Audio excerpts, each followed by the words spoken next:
Amen. Thank you so much. Good morning. Good morning. I welcome you this morning in the name of the God who sets the solitary in families and makes the barren woman the mother of many children. Come celebrate the Lord this day and his goodness to us. My name is John Kirkendall. I'm one of the elders here at Scots Kirk, and on behalf of the session and Pastor Jim Mitchell, you're most welcome to this celebration of Christ's victory over death and the grave. We have a number of different announcements to consider. The youth group, which ordinarily would meet at 5:30 this evening, is canceled on behalf of, I suppose, Mother's Day, so that those young people may spend some time with their families, whether they like it or not. The session will meet tomorrow night at 6:30, and we welcome your prayers for our deliberations for the good of this congregation and its ministry in this community. Men's Berean Bible Study meets this week, Wednesday at 7 p.m., and there will be a work day next Saturday, the 14th of May, here at the church from 9 a.m. to noon. And if you're curious about it, I'll direct you to speak to one of the deacons for some details. Also, not in the bulletin, but I've been asked to announce the Vera family very generously invites all who are interested to a Memorial Day picnic on Monday, the 30th of May, at their house at 2 o'clock. And if you want details, see the Veras, because I do not have them.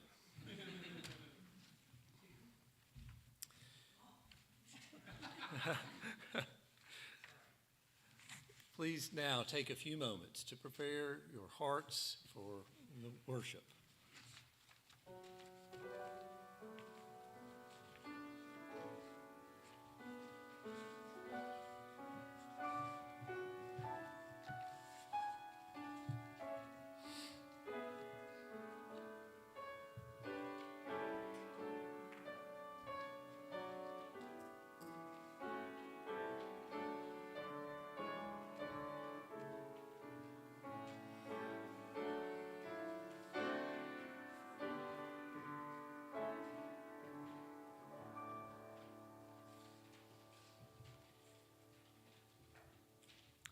The call to worship this morning comes from the 50th Psalm. It is a psalm of Asaph. Hear the word of the Lord. The mighty one, God the Lord, speaks and summons the earth from the rising of the sun to its setting. Out of Zion, the perfection of beauty, God shines forth. Our God comes. He does not keep silence. Before him is a devouring fire, and around him a mighty tempest. He calls to the heavens above and to the earth that he may judge his people.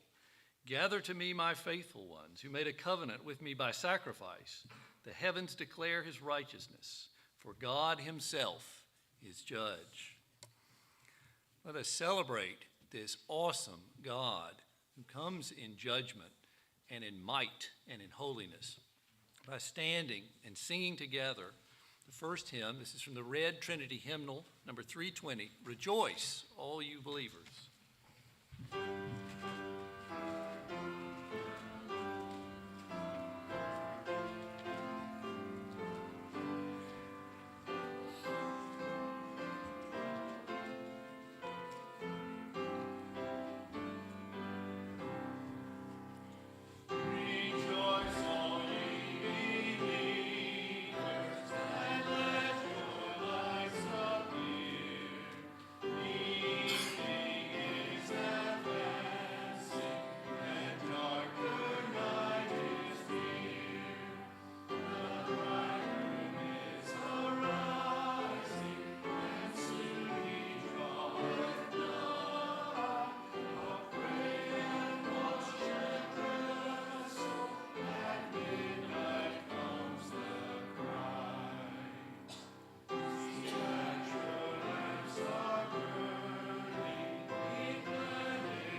Let's pray together.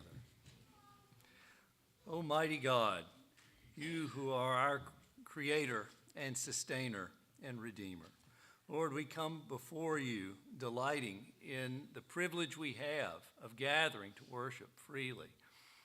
And Lord, we know that we are not worthy to come in your presence, but for the work of Christ Jesus. And we praise you for his sacrifice, for his atoning blood, for his resurrection, and for his reign over all the earth. And Lord, we pray that the day of his return might be hastened, that we might see your redemption complete and the world made new. Lord, we thank you for this time of worship.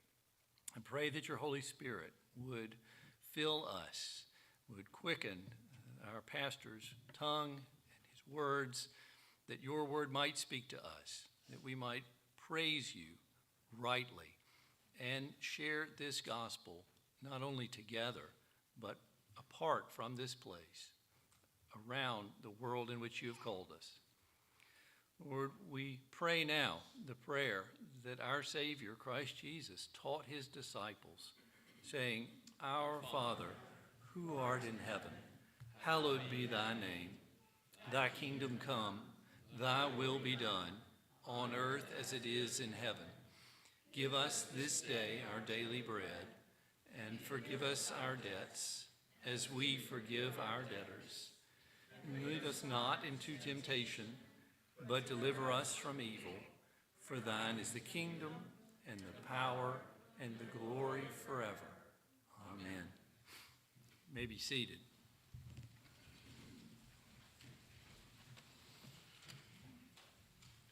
We come before the Lord this day acknowledging our inability to do so because of the sin which separates us from him, but also the grace through which he has forgiven that sin. There's a confession of sin printed in your bulletin. Let's read it, pray it together in unison.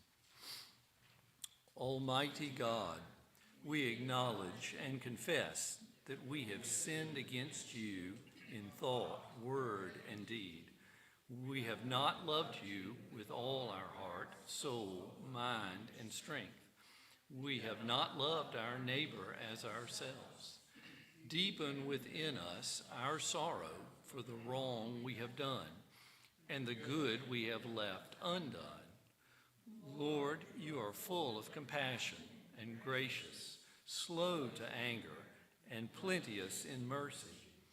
There is always forgiveness with you. Restore to us the joy of your salvation. Bind up that which is broken.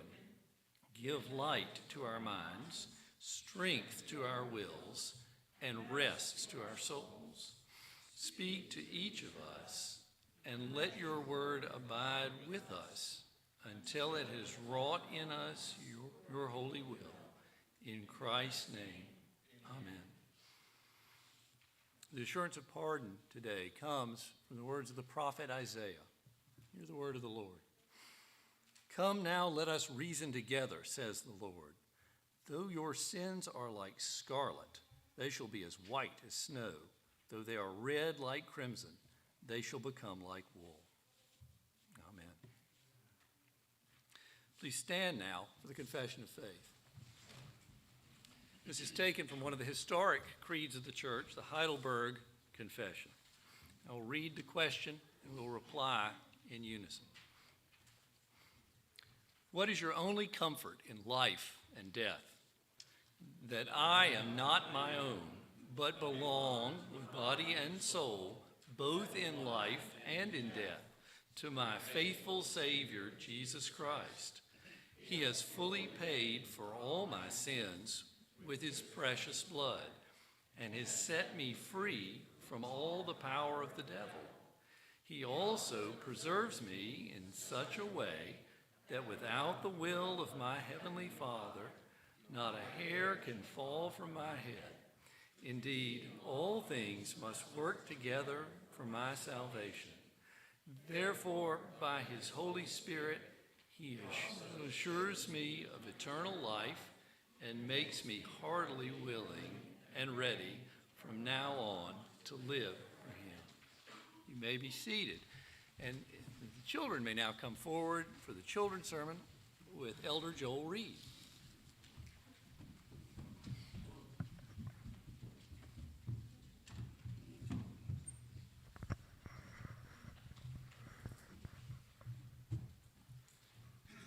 Okay, can we slide, maybe there we go. We can do that, right? How many of you have ever played sports? Yeah. Do you just get out there and immediately, let's say you're playing baseball, do you just get out there immediately and do everything right? No, it usually takes practice, right? You have to go out, you have to run, and you have to practice your batting, and if you're a pitcher, practice your pitching, and you got to be able to throw the ball and catch the ball. There's a lot you have to do in baseball, isn't there? And that way you can go out when it's time and you can play and feel confident, right? Well, do you know what? What if you prepared, but you didn't know when you were going to play? Would that be something you'd be thinking about? Yeah, it's one of those, you kind of usually know your schedule, right? Well, if you listen to the scripture today, Jesus is telling people, they asked, when is the kingdom of God coming? What's it going to look like? And Jesus says, it's not going to look like you think it's going to look. Don't go out there and follow them just because they say, the end is coming, follow me, we're going to do this. He says, put your faith and confidence in me and be prepared for the coming of the Lord every single day, because you don't know when it's going to come. It's told that it's going to come like a thief in the night. You're not going to know it's coming. So, we have a God that sent his son to save us from our sins. And we need to be prepared. So, like you train for baseball, you need to be reading the scripture, going to Sunday school, going to church, listening to your parents. They will help you be the Christian you are called to be, and you'll be ready whenever it's time. Let's pray. Dear Heavenly Father, we do thank you that you tell us in your word exactly what you expect of us. And you tell us that when you come again, we won't know the time or day. We pray that you would keep us faithful and faithful to you, faithful to your word, and be ready whenever you do return. In Jesus' name we pray. Amen.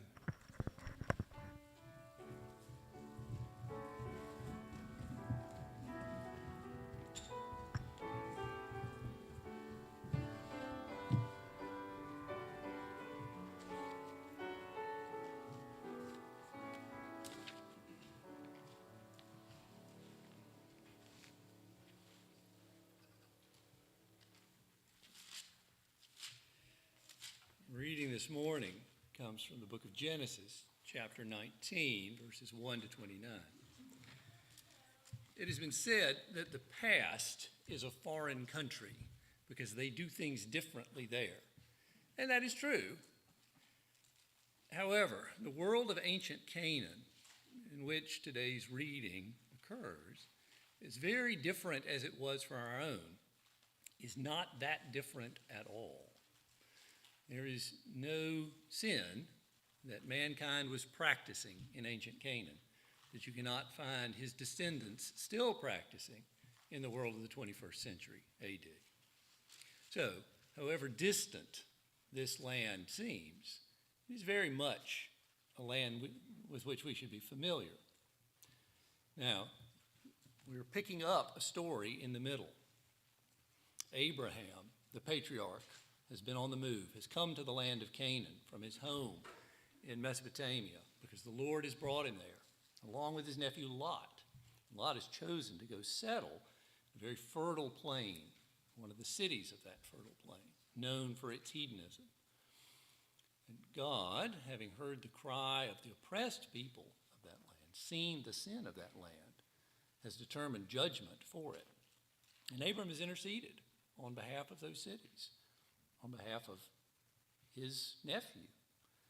And the Lord has responded.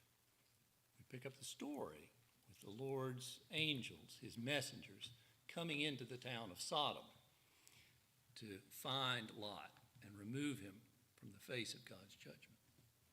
Hear now this story of ancient Canaan, which is applicable today. Genesis chapter 19, verses 1 to 29. The two angels came to Sodom in the evening, and Lot was sitting at the gate of Sodom. When Lot saw them, he rose to meet them and bowed himself with his face to the earth and said, "My lords, please turn aside to your servant's house and spend the night and wash your feet. Then you may rise up early and go on your way." And they said, "No, we will spend the night in the town square." But he pressed them strongly, so they turned aside to him and entered his house. And he made them a feast and baked them unleavened bread, and they ate. But before they lay down, the men of the city, the men of Sodom, both young and old, all the people to the last man, surrounded the house. And they called out to Lot, "Where are the men who came to you tonight? Bring them out to us, that we may know them." Lot went out to the men at the entrance, shut the door after him, and said, "I beg you, my brothers, do not act so wickedly. Behold, I have 2 daughters who have not known any man. Let me bring them out to you. And do to them as you please. Only do nothing to these men, for they've come under the shelter of my roof." But they said, "Stand back." And they said, "This fellow came to sojourn, and he has become a judge. Now we will deal worse with you than with them." And they pressed hard against the man Lot and drew near to break the door down. But the men, that is, the angels, reached out their hands and brought Lot into the house with them and shut the door. And they struck with blindness the men who were at the entrance of the house, both great and small, so that they were themselves out groping for the door. Then the men said to Lot, "Have you anyone else here, sons-in-law, sons, daughters, or anyone you have in the city? Bring them out of this place, for we are about to destroy this place, because the outcry against its people has become great before the Lord, and the Lord has sent us to destroy it." So Lot went out and said to his sons-in-law, who were to marry his daughters, "Up, get out of this place, for the Lord is about to destroy the city." But he seemed to his sons-in-law to be jesting. As morning dawned, the angels turned to Lot, urged Lot, saying, "Up, take your wife and your 2 daughters who are here, lest you be swept away in the punishment of the city." But he lingered. So the men seized him and his wife and his 2 daughters by the hand, the Lord being merciful to him, and they brought him out and set him outside the city. And as they brought him out, one said, "Escape for your life. Do not look back or stop anywhere in this valley. Escape to the hills, lest you be swept away." Lot said to them, "Oh, no, my lords. Behold, if your servant has found favor in your sight, and you've shown mercy, show me great kindness in saving my life. But I cannot escape to the hills, lest the disaster overtake me and I die. Behold, this city is near enough to flee to, and it's a little one. Let me escape there. Is it not a little one? And my life will be saved." He said to him, "Behold, I grant you this favor also, that I will not overthrow the city of which you have spoken. Escape there quickly, for I can do nothing till you arrive there." Therefore the name of the city was called Zoar, or Little. The sun had risen on the earth when Lot came to Zoar. Then the Lord rained on Sodom and Gomorrah sulfur and fire from the Lord out of heaven. And he overthrew those cities, and all the valley, and all the inhabitants of those cities, and what grew on the ground. But Lot's wife behind him looked back, and she became a pillar of salt. And Abraham went early in the morning to the place where he had stood before the Lord, and he looked down toward Sodom and Gomorrah and toward the land of the valley, and he looked, and behold, the smoke of the land went up like the smoke of a furnace. So it was that when God destroyed the cities of the valley, God remembered Abraham and sent Lot out of the midst of the overthrow when he overthrew the cities in which Lot had lived. Thanks be to God for his mercy to us.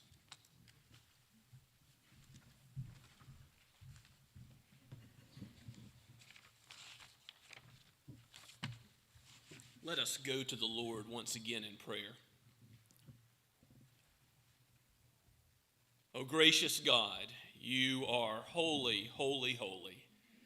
As the angels proclaim in heaven, you are the one that always has been and is and always will be. May your name be glorified today in our presence and around the earth as every nation, tribe, and tongue gathers on your day to worship you.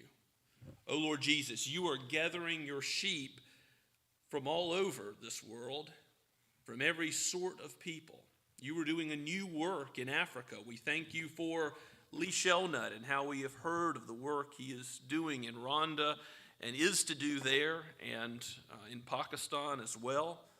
Father, we pray for your church to go forward in the work of ARP missionaries and the Ackermans and the hospital in Sahiwal, Pakistan. Lord, we pray that your gospel would be strong in Wales through the work of the Goodmans and with the Whitties in Spain as they minister to refugees from the Ukraine there as well. Father, bless them in that work. But as we come to hear your word, we recognize that we need the power of your Spirit to be at work here, just as your people all over the globe depend on your Holy Spirit for the conviction of sin, for initial faith, to be a turn from one who has a heart of stone to a heart of flesh, to know the Lord Jesus Christ savingly at all, but also to be sanctified, to grow in the knowledge of your word, to grow in grace, to become more like Christ. Shepherd your sheep, Lord Jesus, to become more like you today. Bless the family of God. Bless those who have difficulties today, for those in emotional distress. Lord, you know the things that give us anxiety and keep us awake at night. Calm the troubled soul with the peace that passes all understanding, found in the gospel and knowing who you are as the sovereign Lord, whose kingdom is everlasting, whose reign shall know no end. Lord, bless those who have physical trouble. We pray that you would heal those who are sick. Be with Frankie, who has COVID. Be with Mildred and give her healing with Mary. Well, Father, we pray that you would bless the child in the womb of Alyssa Pitko. Bless John and Alyssa and this young life. We ask that you would give physical safety and also lead this young soul to know Christ savingly in the days ahead and to glorify you all the days that you give. Father, we pray for kings and authorities all over this world. We ask that you would give them the wisdom to kiss the Son and to uphold your righteous law and nothing else. Thwart any plans they have to harm your people or indeed any human beings. We long to see the day when the innocent are protected.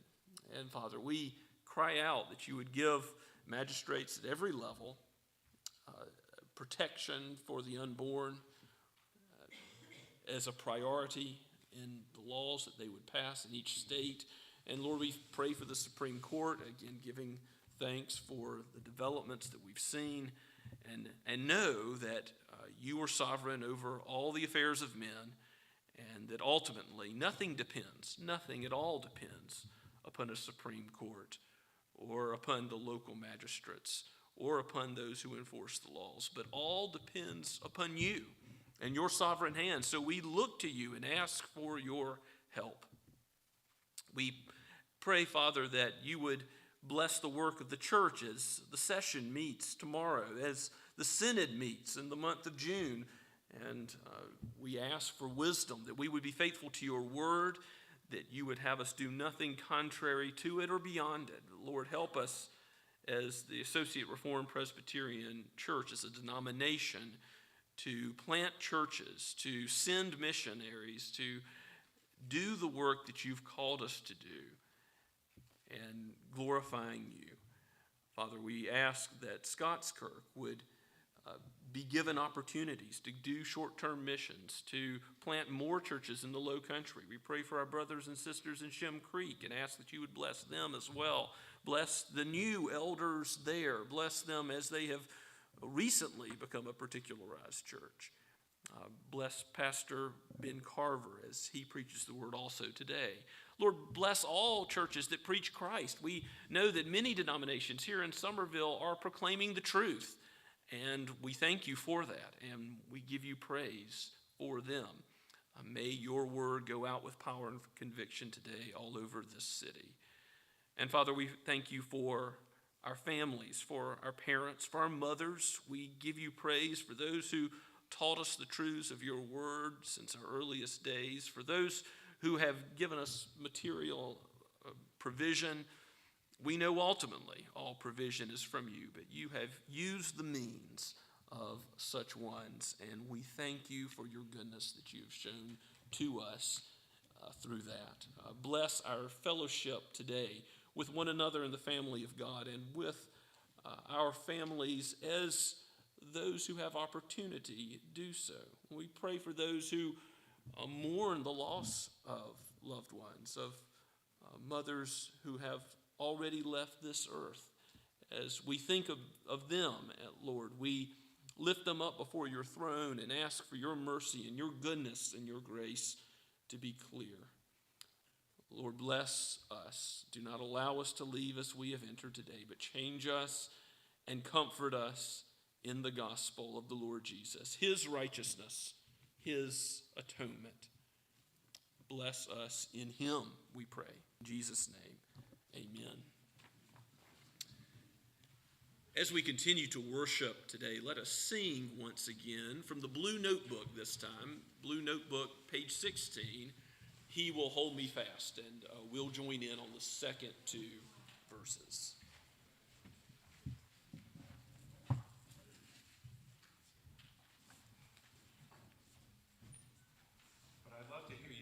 If you know it, sing along.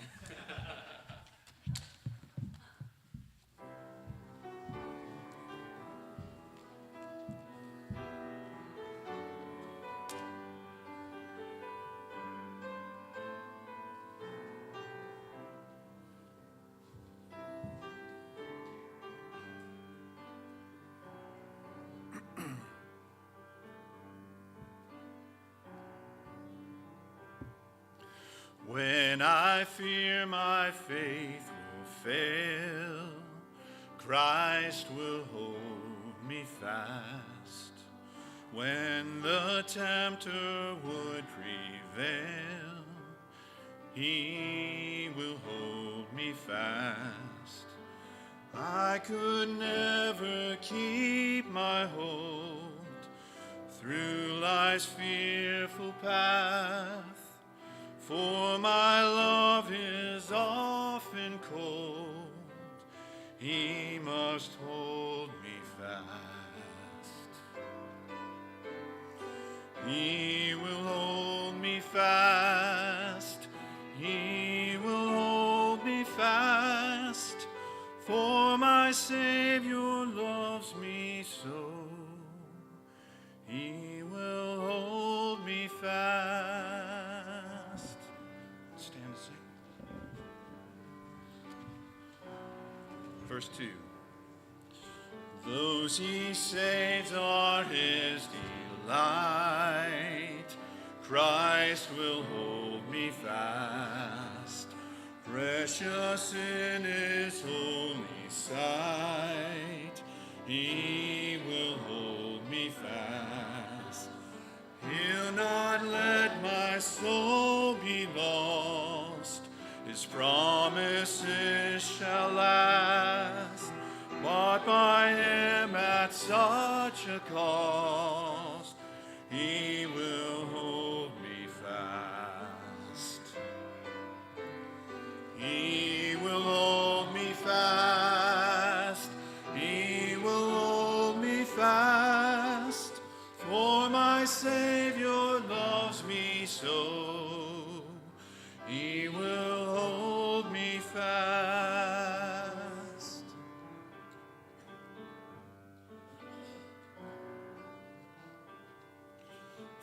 my life he bled and died. Christ will hold me fast. Justice has been satisfied. He will hold me fast. Raised with him to endless life.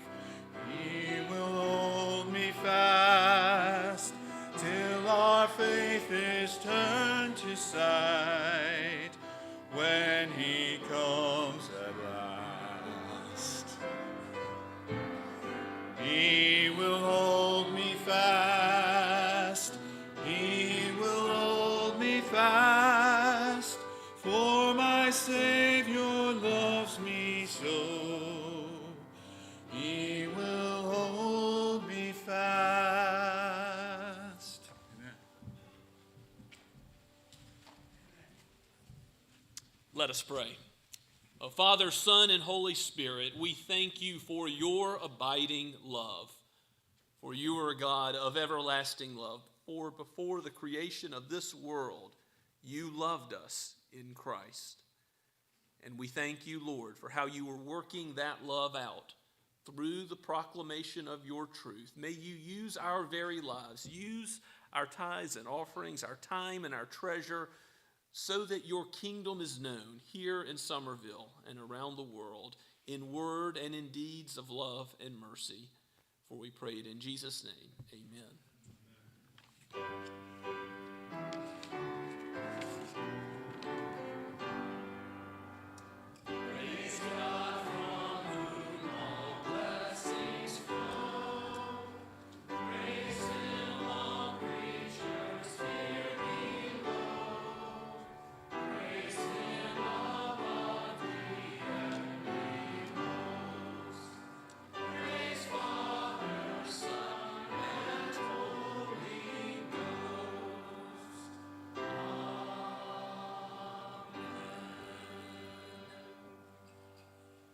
Please be seated and take your copies of God's Word and turn with me to Luke. Luke chapter 17, verses 20 through 37. We're going through Luke's Gospel, and most recently we've seen 10 lepers healed and 1 to return with thanksgiving. Interesting to note, over the course of this past week, a gentleman that we helped with some physical assistance came back and thanked us for the physical assistance that he was given by our deacons. I don't think he heard the sermon, but that's how God worked in his heart, and I was struck by it.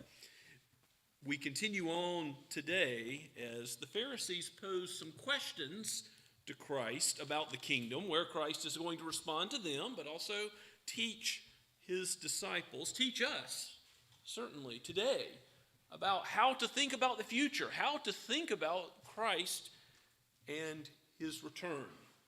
For he will come again in power and glory. So let's pick up in verse 20. This is penned by Luke, the physician, who wrote Luke and Acts as a 2-volume set.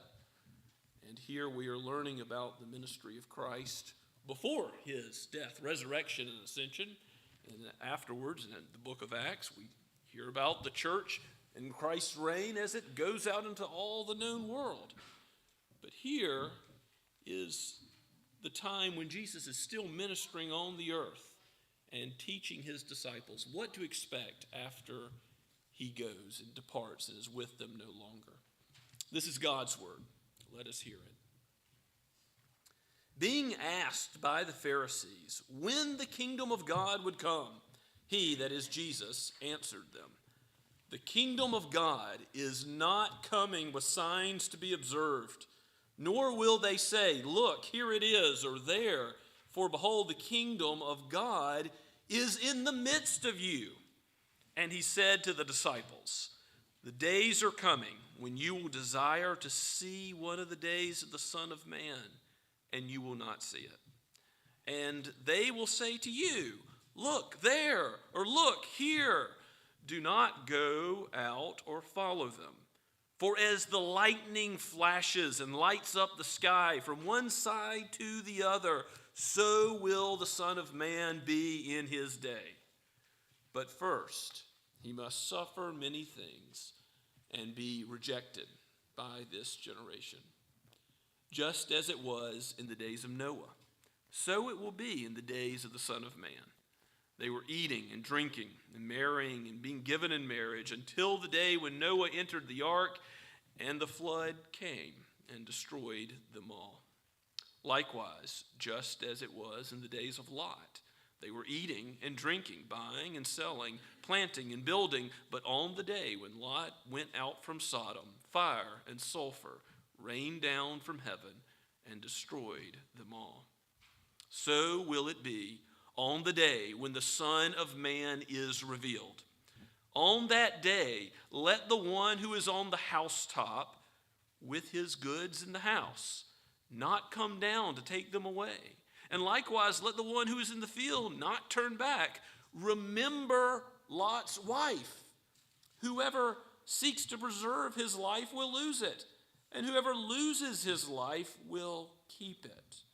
I tell you, in that night there will be two in one bed. One will be taken and the other left. There will be two women grinding together. One will be taken and the other left. And they said to him, "Where, Lord?" He said to them, "Where the corpse is, there the vultures will gather." Let's pray and ask for God's help. O Holy Spirit, you have given your word, but without your aid, our minds will not understand it aright, nor will it be translated to our will or our emotions correctly. Help us, give us the strength to comprehend and to worship and to live out your word as becomes the disciples of Christ. And if any have not yet known Christ savingly today, would you prepare them for his return even now? We ask in Jesus' name, amen. How is the kingdom coming? When is it coming? As Joel already told the children, no man is going to know the day or hour. Christ teaches elsewhere about this subject. Here the Pharisees are asking the when and the how questions, and Jesus responds to them. You look back at verse 20. When the kingdom of God comes is the question, and Jesus answers, the kingdom of God is not coming in a way that's observable, with signs to be observed. And nor will they say, "Oh, look, there it is," or "there, over there. Behold, the kingdom of God is in the midst of you." Now, that's the ESV translation. In the midst of you is where the kingdom of God is. There's a variety of ways this has been translated. The most unfortunate is the kingdom of God is within you, because people tend to think that that means it's within each of you, within human beings. But the word there, the Greek word, can mean among you, in the midst of you, something like we're together and the kingdom of God is here, is the meaning. And specifically what Jesus is doing is he's pointing out to the Pharisees and his disciples, all who are gathered, that the king of the kingdom is right there. Jesus is the manifestation, first and foremost, of the kingdom of God. And so the kingdom of God is right here speaking to you. That's what he's saying. And you're not going to see it in some way that overthrows the rule of Rome. That's what the Zealots were really trying to do. And the Pharisees agreed with them. That the Pharisees wanted to see Rome cast out and Israel to not be ruled by another. So that physical kingdom of God coming, and even Christ's disciples had that wrong expectation of what kind of Messiah he was going to be, and they thought the kingdom might come like that. And Jesus is going to proclaim in John 18:36 that his kingdom is not of this world. It is an invisible kingdom. But an invisible kingdom does not mean a weak kingdom. It's a mighty kingdom. It's a powerful kingdom. As repeated several times in the book of Daniel, it's an everlasting kingdom. It's actually sovereign over all other powers and authorities. It's not dependent on any earthly powers and authorities, because after all, nations come and nations go. Empires swell up and gain influence, and empires fall. Not so with the kingdom of God. For God is an infinite and everlasting God, and his kingdom is forever. So, Jesus, the everlasting God, has already been speaking about the kingdom. I think you will recognize this if you look back through the Gospels, all the way going back to John the Baptist. What did he proclaim? Behold, the kingdom of heaven, the kingdom of God is at hand. Repent. That was John the Baptist's message preceding Christ. And so faith and repentance is the call to enter God's kingdom.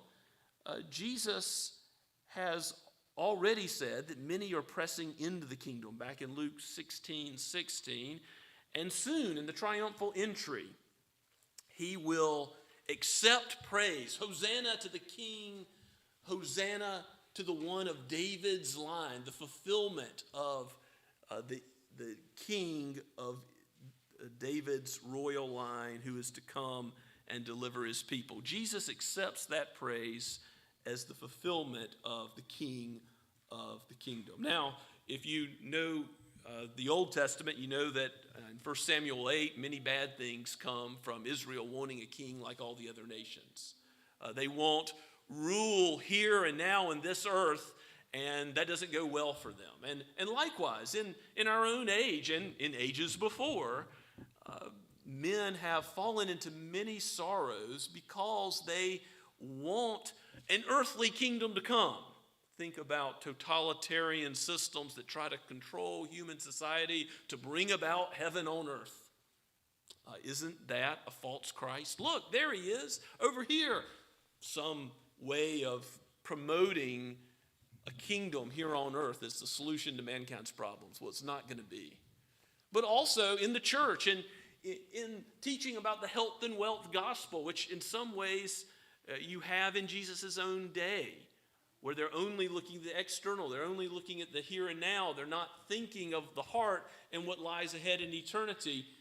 Those preachers that proclaim God will help you be healthy, wealthy, and wise, but don't talk about hell and sin and heaven, these preachers are deviating from the true gospel.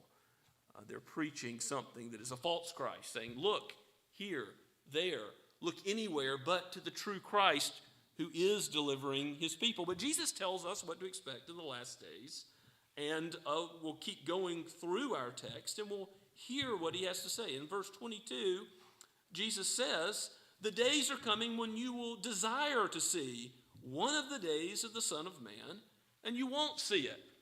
So what's Jesus saying there? He's saying, you're going to expect me to return, to come again, and I'm not going to. Now, this is addressed in several of the letters of Scripture, and Peter says that 1,000 years is like a day is like 1,000 years, saying you've got to be patient. You've got to understand that Christ isn't slow in returning. You've got to make yourself ready for that day because it's coming still. It's not as if Christ has forgotten or his promise is nullified. And so Jesus is saying this is going to happen. And what will people do until that time? Verse 23, in the last days, between Christ's first coming and his second, they'll be saying, look here, look there, but do not go out or follow them. For what will his second coming be like? Verse 24, for as the lightning flashes and lights up the sky from one side to the other. Other places in Scripture talk about glory in the clouds, an obvious coming of Christ, where you're not going to have to ask, is that Jesus' second return? No, it's not going to be a question. It's going to be as obvious from one end of the globe to the other.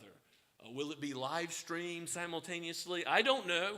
I just know that Christ is going to be obvious in his return all over the world at once as lightning flashes and lights up the whole sky. Some try to relate this to 70 AD and the destruction of the Jerusalem temple and Israel there.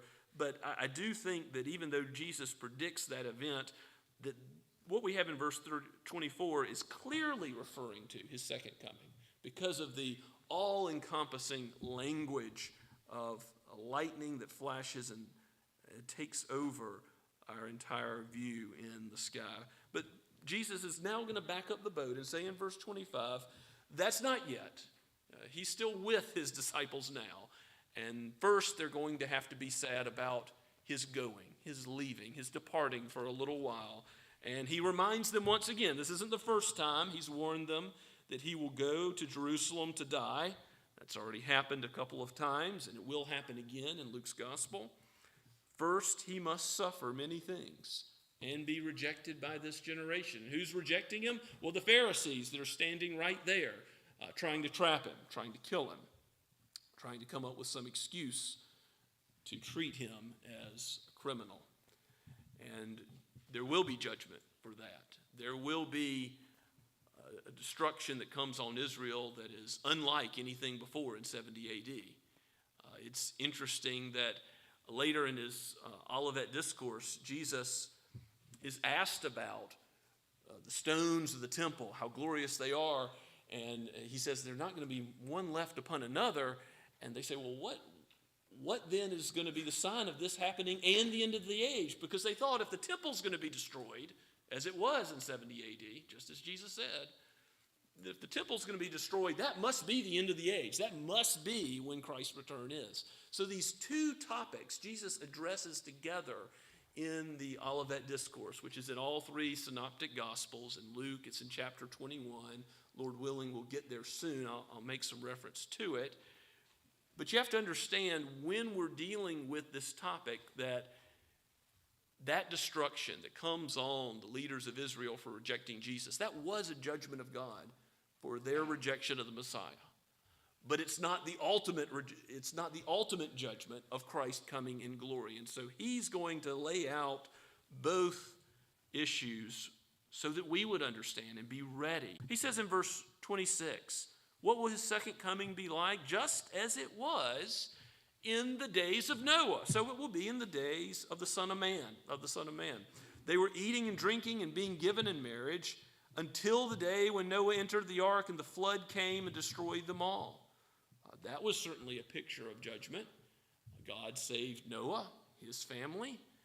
The ark is that protection from God's wrath that they enjoyed. All others perished. If you weren't in the protection of God's care, you were judged. And they were going about their daily life. They were, what does it say? Drinking, marrying, being given in marriage. None of these things are wrong in themselves, but they're the normal course of life. And they're thinking, it's not going to matter whether I store up treasure in heaven. I've got to do what needs to be done here. Storing up treasure here on earth where moth and rust destroy, and then all of a sudden, it's all gone. And judgment day has come upon them suddenly, unexpectedly, like a thief in the night. And so also, Jesus compares his coming to the days of Lot. Likewise, verse 28, just as it was in the days of Lot, about which we read earlier from Genesis chapter 19. They were eating and drinking and buying and selling, planting and building. Nothing wrong in those activities in themselves, but we know that that judgment that came on Sodom and Gomorrah came because of sin. God's judgment rained down, and he spared those that he called out. But Lot's wife, what did she do? She looked back. She had to take one more glimpse at sin and temptation, and she was turned into a pillar of salt. God judged her, even though she had all the advantages of the covenant and knowing the Lord through her family ties, and she still looked back. So we're told to remember Lot's wife, to take from her example and not do likewise. So Lot went out from Sodom, fire and sulfur rain down. Verse 30, and so will it be on the day when the Son of Man is revealed. Sudden judgment. Fire and sulfur raining down. The city wasn't ready for it. They were going about their business sinfully, not trusting in the Lord and his promises, and they are destroyed. Again, the total and complete destruction destroyed them all. All those who are not found in Christ will be totally unprepared for his coming again. And then in the final verses from verse 31 to 35, there's some discussion here of one being taken and one being left. I think it's important that we address this. On that day, there's one on the housetop with goods in his house, but he shouldn't come down. Likewise, let the one who's in the field not turn back like Lot's wife, looking at judgment. Remember Lot's wife. Whoever seeks to preserve his life will lose it, and whoever loses his life will keep it. That reversal. If you are willing to lose your life to be subject to Christ, to be his servant, you'll gain it. You'll gain your life. But if you're trying to save your life by looking to some material way out of the judgment, there's not going to be any other Savior, any other Christ, any other Messiah to be found. Whoever seeks to preserve his life will lose it, but whoever loses his life will keep it. I tell you, in the night there will be two in bed. One will be taken, the other left. Two women grinding together, one taken and the other left. Now, this is not a secret rapture where one is taken and the other left, and Christ hasn't visibly returned. Because what have we already been told? Is his return going to be a secret? Will there be a pre-second coming, second coming? No. When Christ comes, it's going to be lightning, clouds of glory, sound of the trump of the archangel. 1 Thessalonians 4 says, we will rise to meet him in the air. The dead in Christ and those who are living will all go to be with him. It will be a majestic, glorious sight. But it's that going to meet Christ in the air part that I think relates to what Jesus is saying here about one being taken and others left. Okay? We'll be taken to meet the Lord in the air. And to be taken is good. To not be taken is bad. Go to Matthew, in Matthew chapter 24. I think you'll see this a little more clearly in Matthew's gospel. Jesus is clearly speaking of his second coming in verse 36, because he says, concerning that day and hour, no one knows the time of his second coming. Not even the angels of heaven, nor the Son, but the Father only. And he refers to the same type of language about the days of Noah. So again, I think that relates to his second coming, not 70 AD stuff. As were the days of Noah, so will be the coming of the Son of Man. For as in those days before the flood, they were eating and drinking, marrying and giving in marriage until the day when Noah entered the ark, and they were unaware until the flood came and swept them all away. So will it be at the coming of the Son of Man. Then two men will be in the field. One will be taken and one left. Two women will be grinding at the mill. One will be taken and one left. Therefore stay awake, for you do not know on what day your Lord is coming. But know this, that if the master of the house had known in what part of the night the thief was coming, he would have stayed awake and would not have let his house be broken into. Therefore you also must be ready, for the Son of Man is coming at an hour you do not expect. Readiness for Christ's return ultimately is about knowing Christ, being found in him. For if God should mark iniquities, who could stand? The psalmist says in Psalm 130. The implication is no one. No one will stand, because none of us meet the requirements of God's holy character, which is reflected in his holy and righteous law. None of us are good. We all sin in thought, word, and deed. We break God's law, and we leave good undone that we should have done. And there's no way that we can undo any of that. Only Christ's atonement, his cross death for us, can undo that. He is infinite God, and so he can pay an infinite penalty as he took on the wrath of God, saying, Father, into your hands I commit my spirit. He was the one who gave up his life so that we would live eternally. And in addition to his atonement, he gives us his righteous life. He gives us his record of following God's law. He became sin so that we would not have to bear the penalty of sin, which is death. And he also was righteous so that we would become the righteousness of God in the sight of God himself on the judgment. Now, who will judge? The scriptures say in many places that Christ will be there at the judgment of all of mankind. And if we stand before Christ in our own sin, we will be judged. Not just for not believing in Christ. That is a sin. But there's many other sins that we're piling up, heaping up to the day of judgment.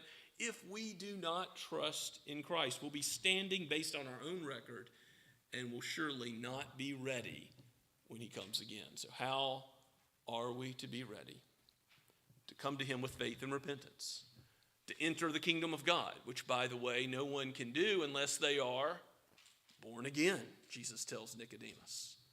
The Spirit takes out your heart of stone and gives you a heart of flesh so that you can believe, so that you know to glorify God for that faith and repentance that you have. It's something given to you by him. And having faith and repentance in Christ, you're then shielded from God's wrath on that day of judgment. You don't need to look behind at whatever's happening. Angel armies, the great scene that it will be. We don't know all the details, how much of it is metaphor and what will be literally occurring on that great day, the day of the Lord, as the minor prophets and the book of Revelation all detail. But we do know this: Christ will be victorious. Satan and all of his fallen angels will be cast in the lake of fire, along with all those that have not trusted in the Son. That is the second death. There is judgment for sin. But all those in Christ will drink freely from the water of life forever and ever and ever. We will enjoy the marriage supper of the Lamb, where we will commune with him and see him as he is, face to face, no longer through a glass darkly, but we will know him as we were meant to in the garden, before sin, before all went wrong, and there will never be any opportunity for things to go awry again. To be ready for Christ is to know the gospel, to trust in him. Now, perhaps you're like me, where your mother taught you that from your earliest days. That's something to be very thankful for. If you have a mother or father in the faith, you have a Sunday school teacher who's taught you the gospel, be thankful for that light. And remember Lot's wife, that just because J.C. Ryle applies this text to children of believers in a little pamphlet called Remember Lot's Wife. That's the title of it. You can look it up on the internet and it'll pop right up. You can read it for free. It's very worthwhile read, worth doing. But why does he say remember Lot's wife? Because she had all these advantages, and yet she still turned back to sin. She turned away from the saving gospel of grace. Maybe you're hearing this sermon today and you're thinking, I don't know about the judgment of Christ to come. It will come, and it will be a surprise to you, and you will be overwhelmed with sorrow if you've not trusted in him before that day. Hear the word and turn now while the day of salvation is at hand. Turn to Christ and glorify him. Open your mouth in praise and go and live for him, not because you're earning your way to heaven, but to live out of thanksgiving for all that he is and all that he's done. This is the gospel of grace, that he saves us and he assures us so that if you're in Christ, you can know you sinned today. You sinned this last week many times, but you're still his. Christ has died for you, and he will not let you go. You're in him, and he will complete the work that he has begun. When you stand before him on that judgment day, you will have no fear, because you know you belong to your faithful Lord and Savior, Jesus Christ. Give him praise for his work in his people that he has done, that he is doing, and that he will do. Let's pray together. Father, we give you praise that you have told us ahead of time what will be. That Christ has, in his own words, taught his disciples about his death, his resurrection from the dead, and how he will come again. Make us ready for that day, and assure your people that we are ready, so that we might live with confidence and boldness and assurance that you would have us live in such confidence, because we are sons and daughters of the Most High in him. What glorious truth this is, that we are justified, adopted, and that one day we will be glorified, all because of his work and the Holy Spirit's application and your wisdom, O Father. Work out your plan of salvation in us here today. We pray in Jesus' name. Amen. And as we continue to worship the Lord for all that he is and all that he is doing, let's stand and sing together, "O Come Quickly, Dread Judge of All," which is Trinity Hymnal number 322.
Now go with God's blessing. May the Lord bless you and keep you. May he cause his face to shine upon you and be gracious to you. May he lift up his countenance upon you and give you his peace, now and forever. Amen and amen.